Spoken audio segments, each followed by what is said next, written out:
Hi everybody, this is John from Old John's Vlogs. Could I just say a very big thank you to all the people who've written to me and given me some wonderful comments. I've been vlogging a long time actually. I've never done this sort of thing before that I'm doing now, looking back through my diaries, but the people who have commented have really taken, they've really made me feel humble, and I thought I'd follow it up and do another one. And I've taken some more notes from the diary. I'm still doing 1977, and if it works I'll be doing 1977 for quite some time. But if it doesn't work, if there's not many people looking at my blogs, then I might drop it altogether and see where we go from there. But if you like the vlog, please click on the free like and subscribe buttons. That will help the channel a bit, because I don't get many people visiting my site. Well, I think first thing to tell you is that when my wife and I got married, everything went against us. I've mentioned everything breaking down before, but everything did go against us. And what happened was, we bought this house. We put everything down that we had for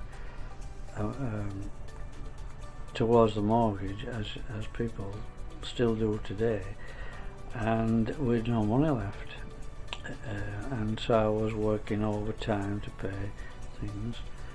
When my son came on the scene, my wife didn't work, of course, but in the meantime we had to have a bathroom fitted in the house.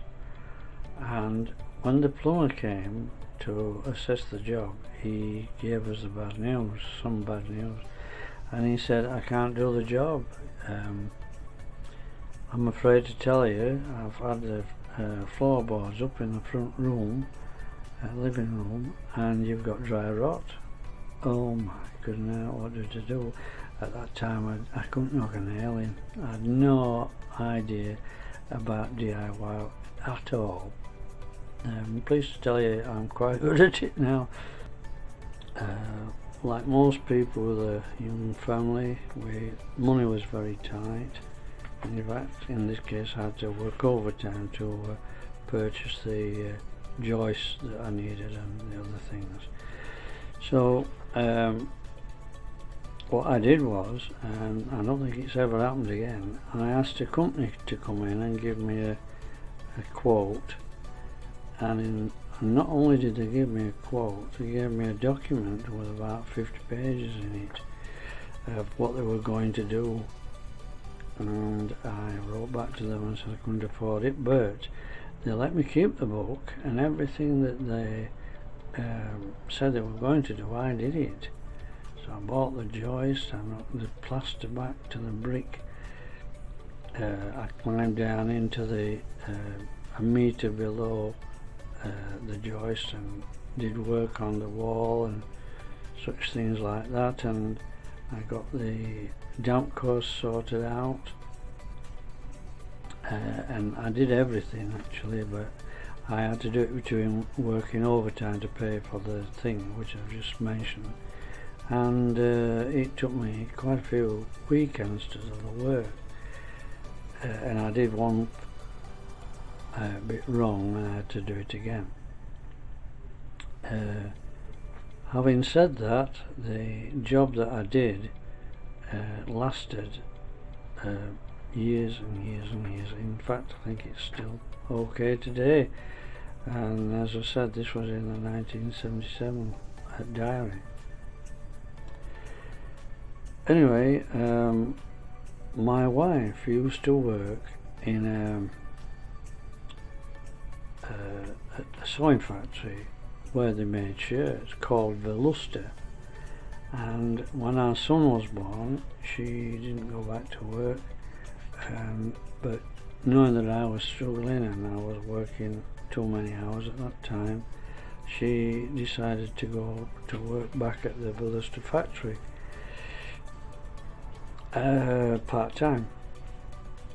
And what they did with it, she was given all the worst jobs possible, and she wasn't a person that was easily upset, but one day when I came home from work, she was crying, and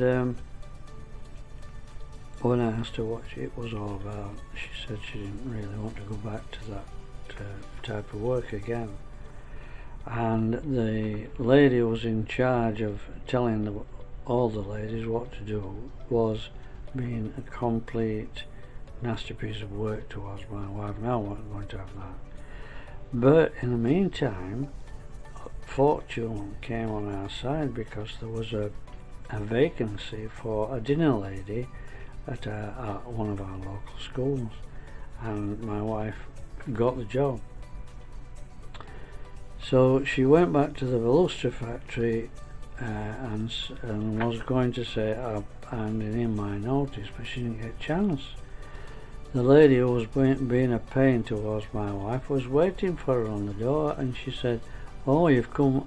You've decided to come at last," very sarcastically, meaning that my wife was late. So when my wife handed her notice in, she was more than pleased to be leaving there. I'm just looking at my notes here. I hate doing this. Cue words I prefer. But I'm reading through the diaries that I've forgotten about, and I've got to do it properly as I see it. Anyway, my wife went to that job, and she loved it. She really loved it. But the upshot is that not long after my wife had left the factory closed. There was no more need for the type of work that they did. They did very quality shirts, really expensive shirts, and I used to get seconds off those actually at one point, and I took one of the smartest men in Royston for one thing. Anyway, while my wife was working for the school, she met a friend of hers who was a clippy. I'll explain to people that don't live in England. A clippy was a lady who used to clip the tickets when people got on the bus.